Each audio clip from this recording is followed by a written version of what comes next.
반응을 잠깐 좀 얘기하고 싶은데요. 뭐 다 창피한 얘기들이에요. 뭐 한국의 대통령들 조사받는 거 이제 익숙하다. LA 타임스. 뭐 한국 대통령은 임기만 끝나면 감옥 가는 경향이 있다. 홍콩 언론. 이제 한국의 전직 대통령 2명이 조사를 받고 있다. 뉴욕타임스는 박근혜 전 대통령이 구속된 지 1년 만에 이명박 전 대통령이 검찰에 출두했다고 보도했습니다.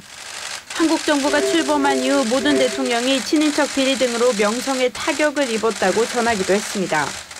파이낸셜 타임스는 과거 전직 대통령들의 사진과 검찰 조사 내용을 게재하며 이 전 대통령이 검찰 조사를 받은 한국의 5번째 대통령이라고 꼬집었습니다.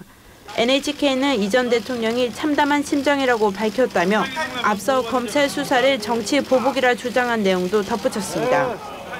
실제로 이 전 대통령이 소환된 서울중앙지검 앞은 국내 언론뿐 아니라 외신 기자들의 취재 열기도 뜨거웠습니다.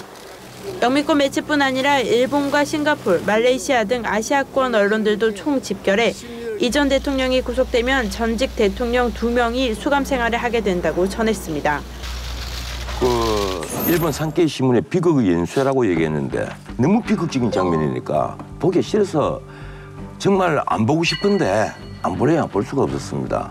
그리고 또 일본 게이자이 신문이나 그 마이니치 신문에 뭐라고 표현했는가 하면 한국에서 보역의 갈등이 심화될 것이다. 한국에서 보수와 혁신, 보수와 진보라고 안 했더라고. 보신이 아니고 보역 갈등이 심화될 것이다. 내가 자꾸 이거 외신 제목을 자꾸 거론하는 이유는요.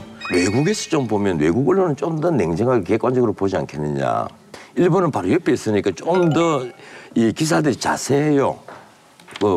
그런데 이 비극의 연쇄를 다음에 끊어낼 과연 지도자가 나올 수 있겠느냐, 그런 정치 환경이 되겠느냐, 나는 그렇지 않을 거라고 봅니다. 네, 누가 찍고 하더라도 또 악순환에 또 빠질 가능성이 많아요. 네. 이게 우리가 민주주의가 시작되고 나서 가령 프랑스 같이 수많은 굴곡을 7월 혁명 겪고 2월 혁명 겪고 이런 수많은 굴곡을 겪은 나라에도 바로 앞의 그 대통령 혹은 통치자들을 이렇게 감옥에 연쇄적으로 보낸 그런 사례는 없습니다.